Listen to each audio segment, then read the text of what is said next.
Mantan Kadif Propam Polri, Ferdy Sambo akan jatuhi vonis atas kasus pembunuhan berencana Brigadir Yosua Huta Barat pada 13 Februari mendatang. Dari rangkaian fakta persidangan, sekiranya vonis apa yang akan dijatuhkan oleh majelis hakim? Apakah sesuai dengan tuntutan jaksa yaitu penjara seumur hidup, atau justru vonis yang lebih ringan, ataupun vonis yang lebih berat dari itu?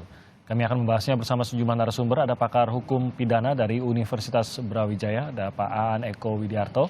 Ada kuasa hukum dari keluarga Yosua Huta Barat, Martin Lukas Simanjuntak, dan anggota Kompolnas, Pak Yusuf Warsim. Selamat pagi, Pak An. Selamat pagi, Pak Yusuf, dan juga Bang Martin. Selamat pagi, Bung Timothy. Kita sudah mendengar semua yang bisa disampaikan di dalam persidangan hingga ke duplik. Kita sudah mendengar apapun yang bisa menjadi pembelaan dari penasihat hukum Ferdy Sambo. Kita juga sudah mendengar bukti-bukti yang disampaikan dan bagaimana analisa dari jaksa penuntut umum terkait dengan peran Ferdy Sambo dalam pembunuhan Brigadir Yosua Huta Barat. Dan tampaknya hingga akhir dari persidangan, yaitu pembacaan duplik, ya belum berakhir hingga vonis lah, tapi sebelum vonis tampaknya semua tetap pada posisinya. Jaksa penuntut umum tetap meyakini bahwa Ferdy Sambo adalah otak dari pembunuhan ini. Sementara dari penasihat hukum meyakini bahwa Ferdy Sambo tidak merencanakan dan tidak menembak Yosua satu kali pun, dan bahkan tidak menyuruh untuk menembak Yosua. Ini dari awal hingga akhir semua tetap pada posisinya. Sekarang kita masih tinggal menunggu vonis saja. Setelah pembacaan duplik, mungkin kita ke duplik terlebih dahulu. Bang Martin, Anda sudah mendengar juga bagaimana duplik yang sudah disampaikan oleh penasihat hukum terhadap replik dari jaksa. Dan justru kata yang mungkin paling mudah kita tangkap di situ adalah jaksa berhalusinasi, bahwa merangkai bukti-bukti yang ada itu, merangkai sebuah peristiwa yang menurut mereka hanyalah sebuah imajinasi dari jaksa saja. Tanggapan Anda atas hal ini, Pak Martin? Jadi kalau kita lihat duplik dari penasihat hukum Ferdy Sambo, ya, kita tidak boleh mengesampingkan juga dalam tuntutan, ya. Tuntutan dan juga replik. Nah, dalam tuntutan itu yang fundamental apa sih? Kan ada relevansinya dengan surat dakwaan dan juga pembuktian. Tuntutan itu adalah kesimpulan dari seluruh pekerjaan jaksa penuntut umum dari hulu ke hilir gitu, ya. Nah, dari dakwaan sampai dengan pembuktian, saya pikir apa yang dilakukan oleh jaksa penuntut umum kepada Ferdy Sambo sudah sangat profesional dan bukanlah halusinasi. Apa itu? Untuk membuktikan, ya, 5 unsur dalam pasal 340 dan 55 ayat 1 ke 1, apa itu? Barang siapa? Subjek hukum. Apakah Pak Ferdy Sambo manusia? Betul. Cakap hukum nggak? Gila nggak? Nggak. Masuk berarti kan? Lalu yang kedua, dengan sengaja sudah dibuktikan dengan apa? Dengan keterangan dari Richard, keterangan dari Ricky, keterangan dari Azan Romer, Ricky Ridwan Soplanit dan istrinya. Lalu dengan rencana terlebih dahulu, ada beberapa saksi itu banyak, ya.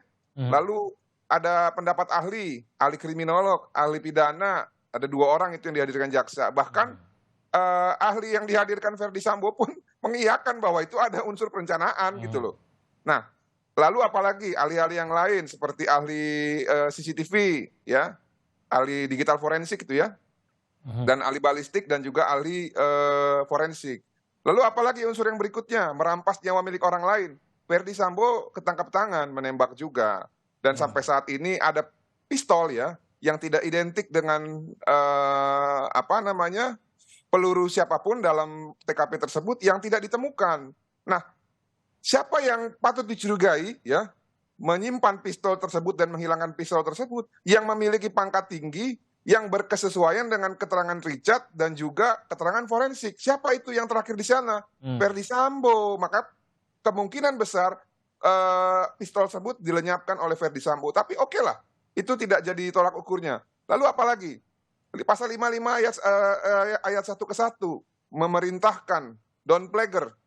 Ini menurut para ahli sudah menggenapi unsurnya. Bukan 551 ayat kedua, tapi 551 ayat 1 ke 1. Nah, kalau penasihat hukum dari Ferdy Sambo kan mengarahkannya ke sana. Karena tidak ada 55 ayat 1 ke 2, maka gugurlah semua dakwaan. Oleh karena itu Ferdy Sambo harus bebas. Nah, ini yang namanya sebenarnya halusinasi dan angan-angan, ya. Nah, di dalam replik jaksa memang kemarin ada serangan, ya. Sedang tidak profesional, ya. Kalau itu memang saya kurang setuju. Karena memang faktanya dengan niatan untuk mengaburkan peristiwa ini dari penasihat hukum para terdakwa Ferdi Sambo, memang mereka sangat profesional di mata Ferdi Sambo. Jadi mungkin tidak profesional di mata jaksa, tapi sangat profesional di mata Ferdi Sambo dan gengnya. Oleh karena itu, saya tidak setuju kalau dibilang tidak profesional gitu ya. Memang dia sudah menjalankan fungsinya sebagai pembela Ferdi Sambo. Namun yang saya setuju adalah memang benar mereka mau mencoba mengaburkan fakta dengan apa? Dengan seakan-akan tidak ada pasal 55 ayat 1 kedua, lalu Ferdi Sambo katanya tidak ada niat, hanya emosi sesaat, ya, dan hanya mau melindungi Richard. Bayangin, kalau Richard yang mau dilindungin, buat apa ngelibatin Hendra Kurniawan? Buat apa ngelibatin Benny Ali? Buat apa ngelibatin Agus Nurpatria? Terlalu besar pertaruhannya. Jadi kalau mau bohong ya bohonglah yang pinter gitu loh. Jangan kita berbohong itu sepertinya kita anggap diri kita benar, diri kita pinter, orang yang lain semua bodoh. Kita semua sekarang rata-rata pendidikan di Indonesia itu minimal SMA. Udah nggak kenal lagi tipu-tipu muslihat seperti itu, Bang Timothy. Oleh karena itu, ya, karena konsistensi dan rasa kepercayaan diri yang terlalu berlebihan dan juga tidak mau mengakui kesalahannya, tidak salah apabila nanti majelis hakim memvonis ya Ferdi Sambo minimal seperti tuntutan jaksa, atau kalau Tuhan berkehendak dan menggerakkan hati hakim ya tidak salah juga mempertimbangkan apa yang disampaikan oleh keluarga gitu ya. Demikian, terima kasih. Baik, Bang Martin. Saya ke Pak An. Pendapat dari Pak An sendiri bagaimana? Memang masih banyak hal yang harus dijawab dan kalau bisa terjawab untuk bisa menjelaskan kasus ini. Tapi kita tahu memang ada upaya untuk mengaburkan kasus ini sedari awal sebelum bahkan ini masuk ke penyidikan sehingga banyak yang tidak bisa terbukti. Tapi siapa yang berhalusinasi di sini? Kalau tadi kata Bang Martin justru melihat penasihat hukum justru ini yang berimajinasi. Tapi ya sebaliknya penasihat hukum menuduh jaksa lah yang terlalu kreatif merangkai dari bukti-bukti yang ada. Pak An. Ya, terima kasih Mas Timothy. Pertama saya ingin mengapresiasi hakim ya ketika memimpin sidang ini dulu lah, sehingga ini menjadi terbuka. Dan para pihak saya melihat diberi kesempatan yang sama. Asas audi et alter partem itu diterapkan dengan baik dalam perkara ini. Ya. Sehingga apapun nanti kesimpulan dari baik JPU maupun penasihat hukum ya, yang tuduhan mengaburkan fakta, kemudian halusinasi dan sebagainya, itu sebenarnya sudah bisa dinilai oleh publik. Publik sudah tahu dari awal, ya, bagaimana keterangan terdakwa sendiri sebagai terdakwa, kemudian terdakwa sebagai saksi. Ini semua publik sudah tahu, tidak perlu mencatat publik, tapi setiap hari sudah dengar masalah ini, ya. Misalnya ini, saya ambil contoh, misalnya terkait dengan 7 keterangan Eliezer yang disampaikan katanya itu tidak berkesesuaian, begitu. Saya melihat gini, kasus ini bukan kasus yang berdiri sendiri, tapi ada suatu perubahan, ada skenario-skenario. Nah, kalau persidangan ini ditutup, kemudian publik hanya tahu ketika proses duplik saja misalnya, publik tentunya akan bingung melihatnya, gitu. Tapi ketika sudah sangat terbuka, ya mulai dari pemeriksaan alat bukti dan sebagainya, maka publik tahu bahwa telah terjadi skenario yang pertama, kemudian skenario itu terbongkar, ya, status DC kemudian semuanya dibongkar oleh Eliezer misalnya. Sehingga kalau itu diargumentasikan oleh penasihat hukum bahwasanya Eliezer berubah-ubah, ya memang berubah-ubah. Karena apa? Demi kejujuran berubahnya, bukan karena maksudnya Eliezer untuk berdusta, bukan.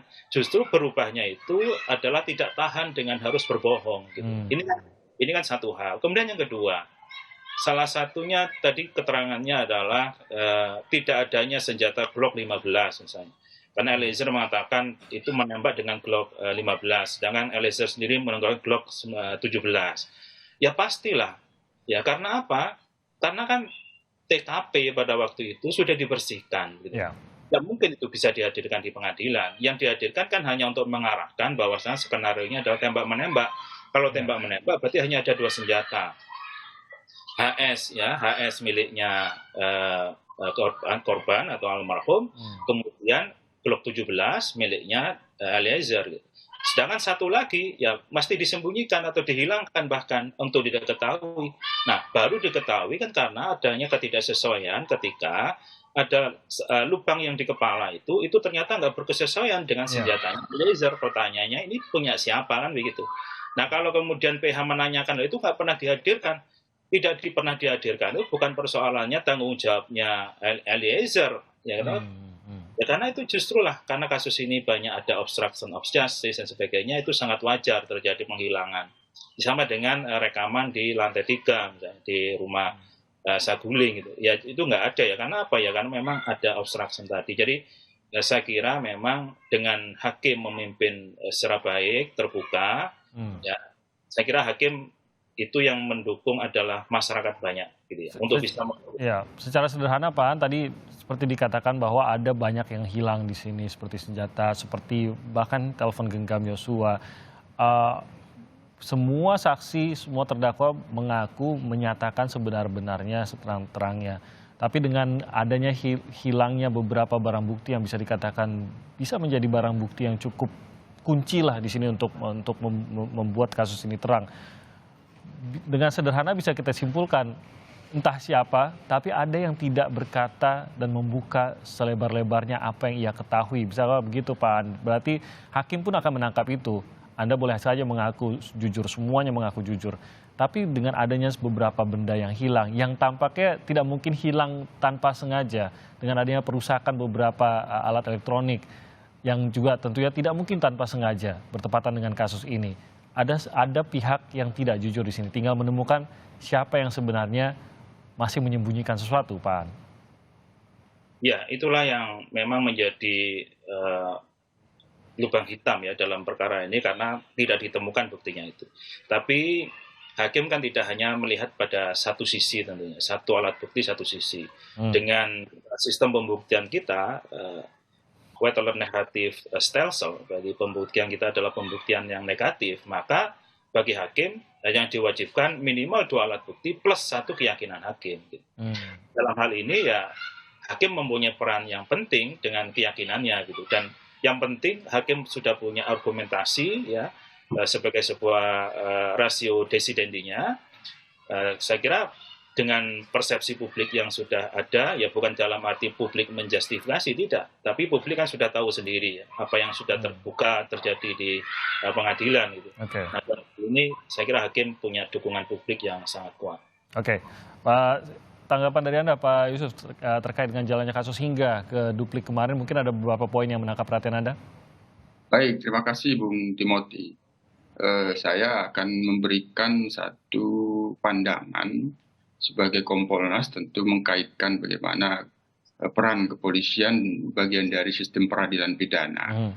Tadi sudah diungkap sedikit oleh Pak Aan, vonis hakim itu kan yang intinya itu nanti kalau itu terbukti kan dinyatakan terbukti secara sah dan meyakinkan. Nah, jadi bukti-bukti yang sudah ada itu sudah sah, tapi bagaimana hakim itu punya keyakinan. Nah itu. Nah, kita kembali kepada hasil penyidikan dulu. Kan itu bagian dari yang bisa meyakinkan hakim. Penyidikan itu kan hasil dari penyidikan yang kemudian dinyatakan P21 oleh JPU itu kan sebenarnya kumpulan daripada bukti-bukti sebuah peristiwa pidana yang itu dirangkai dalam kelompok alat bukti. Nah, ketika 2 alat bukti itu sudah tercukupi, maka ditetapkanlah tersangka dan itu dilimpahkan ke jaksa. Nah, jaksa bertugas ketika sudah menyatakan P21 membuat konstruksi narasi peristiwa secara utuh dan lengkap dari mana peristiwa itu terjadi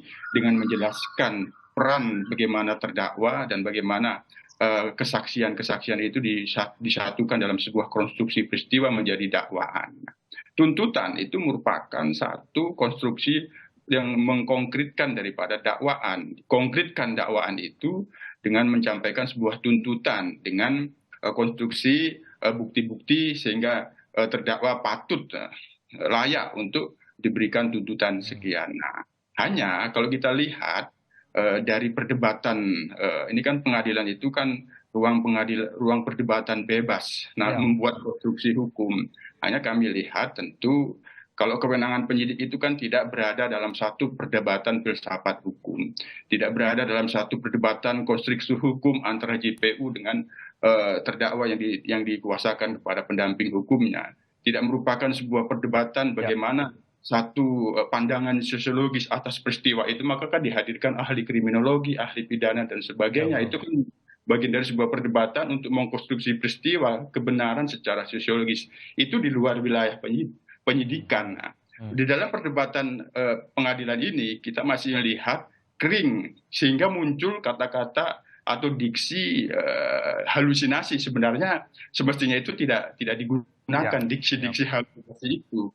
Diksi yang digunakan itu adalah perdebatan filsafat hukumnya, meta teori hukumnya bagaimana. Nah, disinilah fungsi hakim nanti ketika ini mengalami kekeringan seperti ini, versi JPU dan versinya kuasa hukum, pembela hukum, maka bagaimana cara hakim untuk meyakinkan bahwa bukti sah itu patut dinyatakan terbukti secara sah dan meyakinkan ini. Disinilah pentingnya merangkai satu keterangan daripada pembela, membela terdakwa, tuntutan, dakwaan itu dikonstruksi dengan satu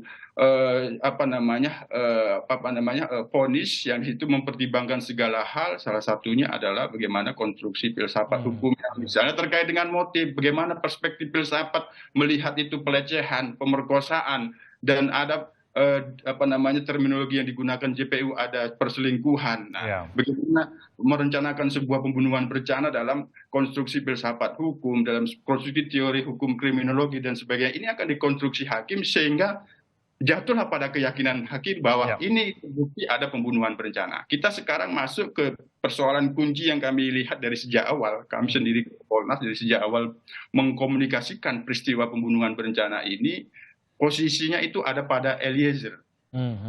Jadi Bung Timothy, Eliezer ini sejak awal kami sampaikan ke penyidik sebelum itu terungkap mengungkap soal tembak-menembak itu. Eliezer ini adalah seorang anggota polisi di Brigadir Mobil dengan pangkat terendah.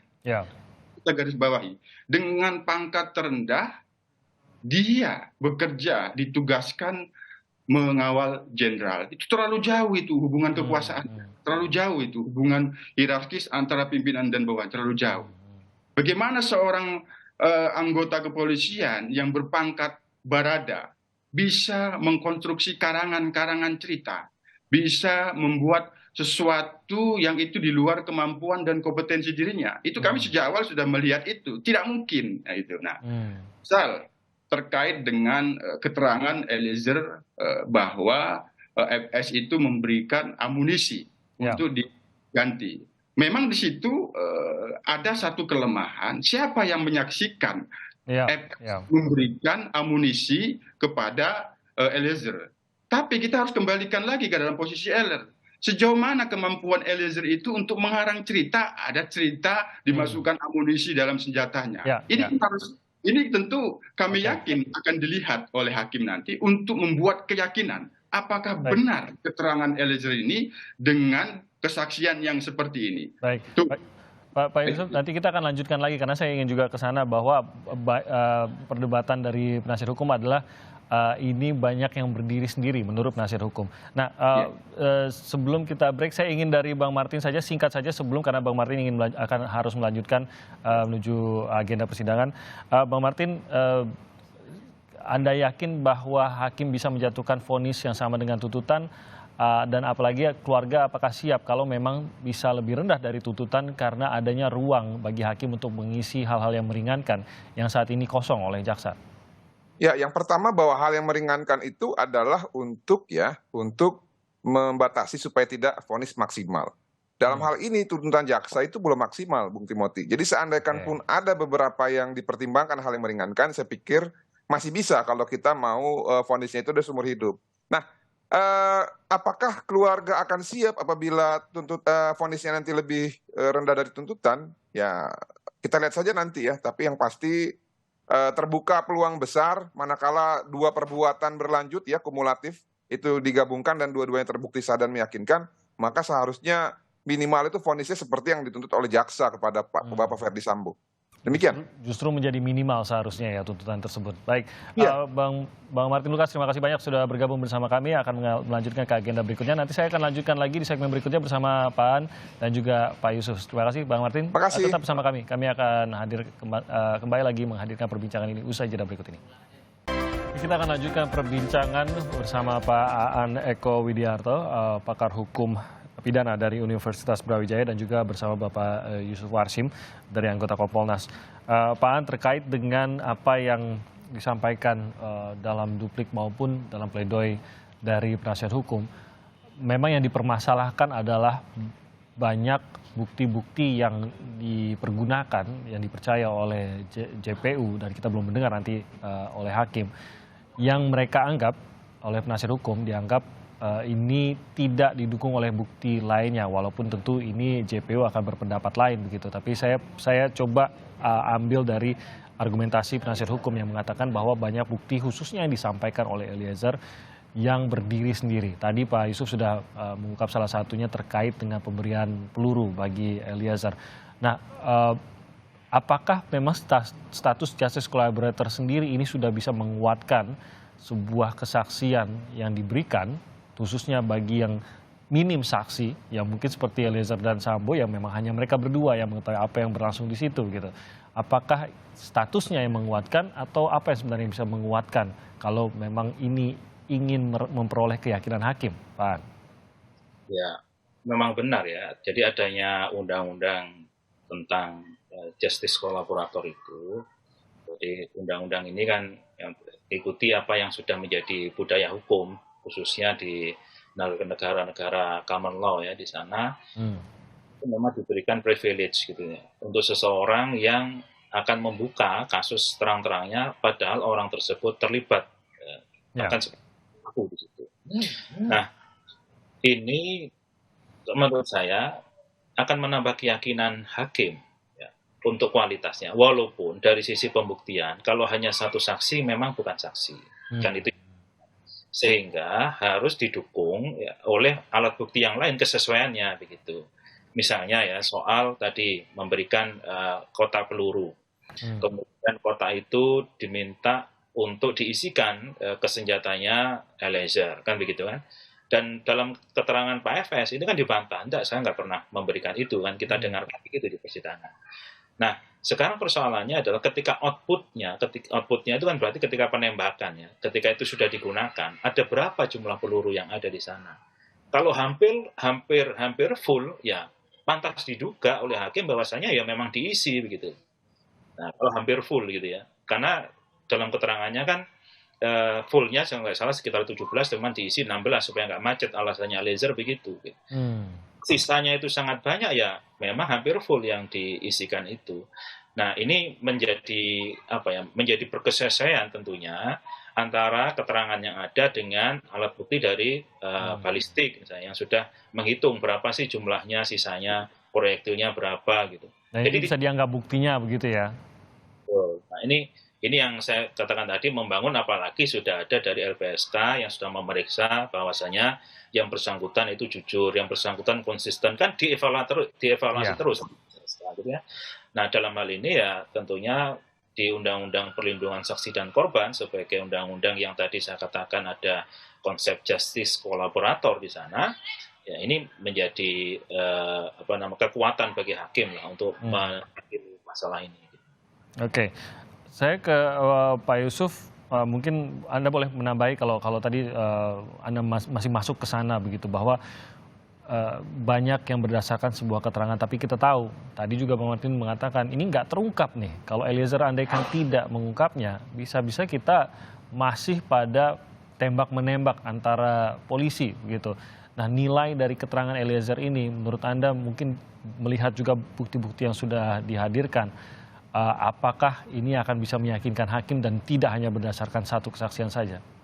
Iya, jadi yang saya maksud tadi, Bung Timothy, bahwa untuk mengungkap pada saat penyidikan yang lalu itu adalah kuncinya ada pada Eliezer, maka didudukanlah yang bersangkutan menjadi JC. Begitu juga nanti mudah-mudahan dengan independensi dan imparsialitas hakim dengan kemerdekaannya, posisi Eliezer ini mampu benar dilihat secara jernih dengan dirangkai bukti-bukti sah itu, dan hakim memiliki keyakinan apa yang dikeluarkan daripada Eliezer ini menjadi bukti-bukti dalam peristiwa itu. Ini yang sangat penting gitu. Meskipun tadi saya katakan tidak ada saksi kecuali mereka berdua yang kaitannya dengan FS memberikan amunisi untuk mengisikan ke senjatanya Eliezer. Tapi kan itu nanti bisa dirangkai dengan hasil forensik. Ini peluru siapa gitu? Apakah ini HS atau Glock atau ada Glock lainnya?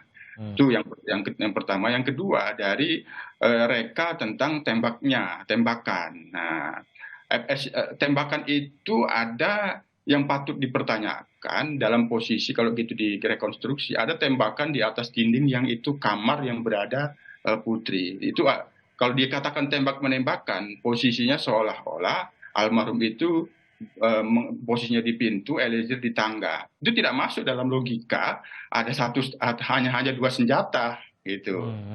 Senjata Glock yang digunakan Eliezer untuk menembak almarhum itu kan dipegang. Nah, senjata siapa yang mengarah ke dinding yang itu ada TV, lemari TV? Itu tidak mungkin senjatanya si Eliezer. Itu maksudnya seperti itu nanti dirangkai sebuah peristiwa itu berpatokan kepada apa yang dimaksud Eliezer. Artinya, Bung Timothy, apa yang kami maksud dalam sejak proses penyidikan ini diungkap melalui Eliezer. Begitu juga nanti harapan kita.